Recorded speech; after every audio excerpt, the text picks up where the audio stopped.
get to hear me now. Olá, terceirão, tudo bem? Na aula de hoje vamos abordar mais um conteúdo de física, o conteúdo de magnetismo. Então o professor trouxe aqui para vocês um pouco da história, contando, né, como surgiu o termo magnetismo.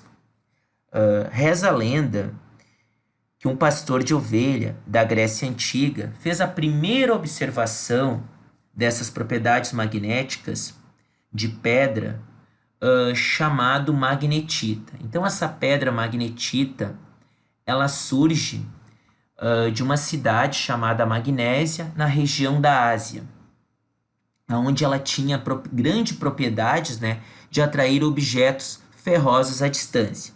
Então esse pastor ele tinha um cajado e na ponteira desse cajado tinha ferro, entendeu? Era uma ponteira de ferro e toda vez que ele chegava próximo a essas pedras, elas eram atraídas por uma força inexplicável. Daí então, passou-se muitos e muitos anos, né? Surgiu o termo eletromagnetismo. Só que esse termo surgiu com uma experiência clássica de um físico dinamarquês, Hans Christian Orestes, em meados do século XVII e o século XVIII, aonde ele verificou que ao colocar uma bússola, depois eu vou mostrar para vocês, sobre um fio onde passava uma corrente elétrica, verificava-se o movimento dessa agulha. Então, a partir dessa experiência, Orestes estabeleceu uma relação entre as propriedades elétricas e magnéticas, dando a origem ao campo magnético. Bom, então falando do campo magnético, eu trouxe para vocês o magnetismo terrestre. A gente sabe que a Terra ela serve como um grande imã gigantesco, aonde eu tenho polos magnéticos da Terra. Observam que o polo norte magnético aqui, ele está localizado próximo ao polo sul geográfico do planeta, aqui, tá? Enquanto isso, o polo sul magnético está localizado próximo ao polo norte geográfico. Então, o sul magnético é onde as linhas, aqui o sul magnético é onde as linhas de indução convergem. O que convergem? Elas chegam. E os polos geográficos são coordenadas fixas, como a gente sabe, né? Coordenada norte, coordenada sul, coordenada leste, oeste, leste onde que o Sol nasce, oeste onde que o Sol se põe. Então, essas são coordenadas fixas. Já as coordenadas, os polos magnéticos, são coordenadas que variam, certo?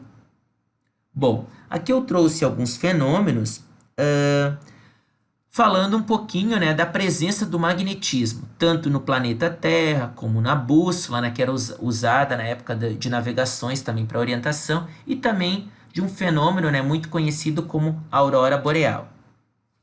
Bom, então a aurora boreal, este nome surgiu ao nome da deusa romana do amanhecer, que acontecia quando velozes fluxos de prótons e elétrons vindo do Sol são guiados pelo campo magnético da Terra, chocando-se com átomos de moléculas atmosféricas. Então, tornando visível, né, estes espectros, né, de luzes incandescentes. Importante falar, né, que a aurora boreal são vistas em algumas épocas do ano, né, nos polos, tanto de setembro a outubro, e também são vistas não somente no planeta Terra, mas também por outros planetas, como Marte, Saturno, certo? Então aqui nós temos à esquerda, né, a aurora boreal no polo norte e à direita a aurora austral no polo sul, certo? Com diferentes espectros de luz. Bom, então agora a gente vai introduzir, né, o conhecimento do eletromagnetismo. Recordam, né, eu falar sobre o campo elétrico, né? O campo elétrico era uma grandeza vetorial, onde ela tem módulo, direção e sentido. O campo magnético também é uma grandeza vetorial, onde ele possui módulo, direção e sentido. Lembrando que o campo magnético, o campo elétrico era indicado pela letra E, e agora o campo magnético é indicado pela letra B, certo? Importante falar, o ímã, ele atrai o ferro independente da polaridade dele, ser norte ou ser sul. Então, se eu pegar pedacinhos de ferro e colocar próximo do ímã, não interessa se é norte ou sul, esses pedacinhos de ferro vão ser atraídos pelas polaridades, norte e sul, independente de onde elas estiverem. Então, aqui eu tenho a atração, né, essa propriedade magnética, né? Então, observam que nós temos o polo norte atrai o polo sul, certo? Então, sempre polos diferentes são atraídos e polos de mesmos sinais são repelidos, tipo sul-sul, norte-norte. Aqui nós temos ímãs de barra e aqui nós temos ímãs em formatos de ferradura de cavalo. Eu falei para vocês agora, né, de atração e repulsão. Propriedade de imantação. O que é uma imantação?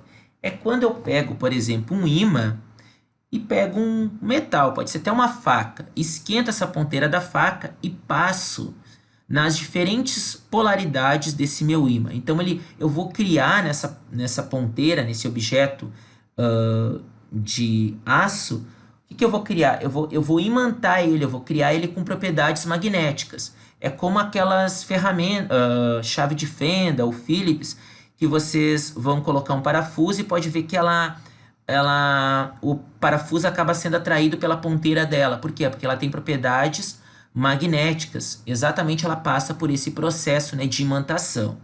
Observam aqui o que eu comentei, né? Que o ímã atrai o ferro, independente da polaridade dele, ser norte ou sul. A mesma coisa com formato de ferradura de cavalo, independente da polaridade ser norte ou sul, é atraído. Bom, exerce entre si forças de atração ou repulsão conforme a posição em que são postos. Então aqui nós temos um pedaço de ímã, né, onde eu tenho o norte, aqui eu tenho a ponteira de uma bússola. Observam que essa ponteira norte, né, ela é girada no sentido anti-horário, no sentido horário. Por quê? Porque essa ponteira norte, com a ponteira norte da bússola, elas têm o mesmo sinal, então vai ocorrer o processo de repulsão, sendo o sul atraído pelo norte aqui, no momento que ela faz um giro.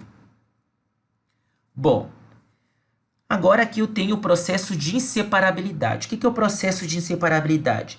Se eu pegar um ímã e quebrar ele em 10 partes, em 100 partes, 1000 partes, eu sempre vou ter propriedades eletromagnéticas, mas com forças menores, mas eu vou ter sempre um norte e um sul. Então, independente do número de partes que esse ímã vai ser quebrado, eu sempre vou ter um polo norte e um polo sul. Esse processo é chamado de inseparabilidade de polos, ou seja, eles não se separam. Como eu falei para vocês, o campo magnético, né, é representado pela letra B, em homenagem a Tesla, tá? T maiúsculo. E essa unidade de medida é usada no SI. Então, o SI do campo é representado pela letra T. Tá? Importante eu falar que as linhas de indução, elas sempre nascem no polo norte e convergem para o polo sul, ou seja, são atraídas pelo polo sul. O campo magnético é uma grandeza vetorial, como está sendo mostrado aqui, tem a setinha em cima de vetor, e ele sempre tangencia, ou seja, ele aponta para fora das linhas. Aqui nós temos um ímã e nós temos aqui a agulha dessa bússola, né, indicando diferentes posições aonde elas são colocadas. Então, observam, quando ela é colocada em linha coincidente ao ímã, o sul aponta horizontalmente para o norte. Se eu coloco lá na diagonal, observam que o sul vai apontar na diagonal. E assim sucessivamente. Observam que quando ela está paralelo ao ímã, ela vai indicar exatamente também paralelo, na posição norte com sul norte com sul aqui. Bom, as linhas de força, então, como eu falei, ó, as linhas nascem no norte e morrem no sul, ó, convergem para o sul. Então, aqui eu tenho, na verdade, um ímã e tenho infinitas limalhas de ferro, que são pedacinhos de ferro, né?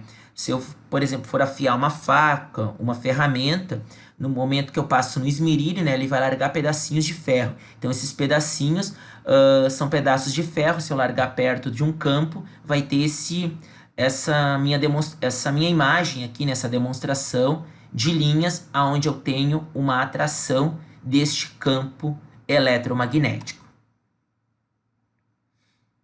Aqui eu já falei do campo magnético, também falei do campo magnético terrestre, né? Que a Terra ela serve como um gigantesco ímã, né? E o polo sul magnético está próximo, né? Aproximadamente perto do polo norte geográfico, e o polo norte magnético está próximo ao polo sul geográfico. Aqui nós temos a presença de um ímã em formato de ferradura de cavalo, onde eu tenho linhas no interior dele que são chamadas linhas de indução uniforme, ou seja, elas são uniformes, tá? Paralelamente, elas têm uma atração magnética aqui dentro uniforme, elas não variam. Aqui nós temos a presença, então, de um trem, né? Onde esse trem ele flutua sobre suas vias. Como assim flutua? Devido a ele possuir rolamentos onde eu tenho eletroímãs gigantescos, eles se deslocam num colchão de ar, ou seja, de modo que são eliminados os atritos. Se eliminado o atrito, ele consegue ficar sem ausência de atrito, quase não encosta nessa linha férrea, fazendo com que em alta velocidade ele possa flutuar, né, por essa via.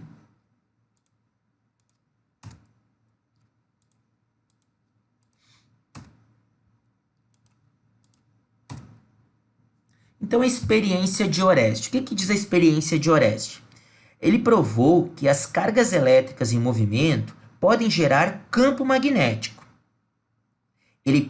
Foi possível perceber que a agulha imantada de uma bússola sofria deflexão. O que é deflexão? Ela sofria um movimento quando estava próxima a um fio condutor, por onde passava essa corrente elétrica. Então, foi através daí que ele pôde perceber a presença da força elétrica dentro do magnetismo. Então, aqui nós temos campo magnético em condutores. Eles sempre são em volta desses condutores, né? Ele sofre um plano. Observa que nós temos a intensidade, que eu já vou falar aqui, da corrente, né? Ele é sempre perpendicular ao centro dessa corrente. Então, as linhas de força magnética estão perpendiculares em relação ao caminho que a corrente faz sobre esse campo. Bom, nesse circuito aqui à minha esquerda, a gente pode perceber que as linhas de força elas seguem as posições da bússola. Observam, ó, no sentido para baixo. Olha, observa esse movimento aqui, no movimento no sentido horário. Agora, no momento que a gente inverte a corrente, na imagem aqui que eu vou mostrar para vocês à direita, eu tenho uma inversão de corrente elétrica, ou seja, ela vai indicar para cima. Então, no momento que eu vou inverter a corrente, vai trocar o movimento da bússola também, certo? É isso que demonstrou a experiência de Orestes. Bom, agora eu vou falar um pouquinho das bobinas, tá? Das bobinas que o professor vai falar agora para vocês. Bom, a bobina é constituída por diversas espiras, formando um campo magnético de grande intensidade. Então, observa aqui que nós temos uma bobina e as espiras, na verdade, são essas linhas que passam por esse campo. Quanto maior o número dessas linhas, maior é a intensidade desse campo.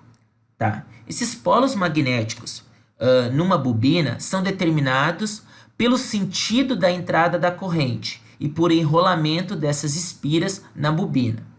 Tá? Então, aqui nós temos um processo chamado Solenoide. O que é um solenoide? É um fio condutor que é enrolado ao longo dessa bobina, que ao ser percorrido por essa corrente, surge no interior desse solenoide, né, que é um campo onde eu tenho muitos fios enrolados em volta dele, formando linhas de indução, que são praticamente paralelas ao campo. Então, esse campo magnético no interior do solenoide, ele se torna uniformemente. Então, observa o seguinte aqui, nós temos as pontas do dedo, como se eu fosse pegar um bastão na minha mão, certo? Então, o dedo polegar indica o polo norte. Então, esse dedo aqui vai indicar o sentido do polo norte dessa bobina. Então, observam aqui, é chamado regra da mão direita. O polegar direito indica o sentido do fluxo aonde vai passar a corrente. Os dedos se curvam no sentido do campo magnético. Então, os dedos como se fosse as bobinas, como se fosse o solenoide, como se fosse esses fios enrolados, certo? Então, observam aqui, ó, o polegar aponta para o norte da bobina. Os dedos indicam o fluxo da corrente da bobina, certo? Então, os dedos, na verdade, como se fosse essa corrente percorrendo em volta desse campo magnético. O movimento do saca-rolha, ele dá a ideia de como seria essa entrada desse campo, como a gente fosse abrir, por exemplo, uma garrafa onde eu tenho um saca-rolha. Então, esse movimento do saca-rolha é a penetração do sentido da corrente elétrica, onde o giro corresponde ao sentido dessas linhas de força, certo? Bom, aqui surge então a primeira fórmula, a fórmula do campo magnético no centro de uma espira circular. Então, nós temos que o vetor, né, indução desse campo magnético no centro O dessa espira tem as seguintes características: direção perpendicular ao plano da espira, o sentido determinado pela regra da mão direita. Então, ele é dado, tá? B, que é o campo, esse MO é uma constante de permeabilidade, que o professor já vai falar no próximo slide, dividido por 2 vezes a intensidade da corrente inversamente pelo seu raio. O que é o raio? O raio seria, dependendo o tamanho, né? Que seria, na verdade, o tamanho desse meu solenoide, né? Então, observam aqui. Esse MO é a constante de proporcionalidade, né? Que é a permeabilidade do campo, né, magnético, que é uma constante, então é 4π vezes 10 na 7 Tesla por metro por unidades de área. Então, aqui está o sentido, né, do campo, é sempre nesse movimento aqui no sentido horário. Então, é como se eu fosse girar minha mão, tá? Onde eu teria a intensidade, o raio, está aqui o R, que eu acabei de falar na fórmula, que seria do centro, né, a um ponto dessa circunferência, tá? O diâmetro é todo, então o raio seria a metade, né, do diâmetro, aonde surge a nossa forma. Aqui está a mesma forma, porém entre um N. Dependendo do número de espiras, eu vou multiplicar por N. Vamos supor que é 1000 espiras. Então, eu vou utilizar essa fórmula multiplicando, né, por esse N. Se não falar o número de espiras, eu uso somente a fórmula normal. MO sobre 2 vezes a intensidade dividido pelo raio. Bom, aqui nós temos a polaridade. Então, se a corrente estiver percorrendo a espira no sentido horário, neste movimento aqui, usamos a regra da mão direita, envolvendo o polegar direito para o sentido da corrente, no sentido de agarrar essa espira, tá? Então, observam que esse X aqui significa que a corrente está entrando no solenoide. Já, se ela estiver no sentido anti-horário, tem um símbolo, um pontinho, ela vai estar saindo. Então, no sentido anti-horário, a corrente vai estar saindo, certo? Então, a indução magnética está saindo do plano dessa página. Essa página é como se fosse o meu solenoide. Então, aqui nós temos o movimento, né, dela entrando e aqui dela saindo, tá? A mesma coisa aqui. A minha esquerda entrando, a minha direita saindo, tá? Aqui nós temos a importância, né, do campo é campo magnético terrestre, tá? Na proteção, né, do planeta Terra contra a radiação. Então, seria também, né, a capacidade máxima de tração, né, que é uma sigla muito usada no processo de telecomunicação, tá? E no processo de rota de navegação de alguns animais, que é usado com sensores, né, como tartarugas, bactérias, enfim, e também usado como um código também de navegação marítima, certo? Então é isso a nossa aula. O professor vai estar postando depois o conteúdo para vocês aprofundar um pouco mais a leitura e também as atividades. É mais a parte teórica, tá? Do conteúdo. Tem algumas atividades práticas, mas o nosso conteúdo tem uma abrangência maior na parte teórica. Obrigado.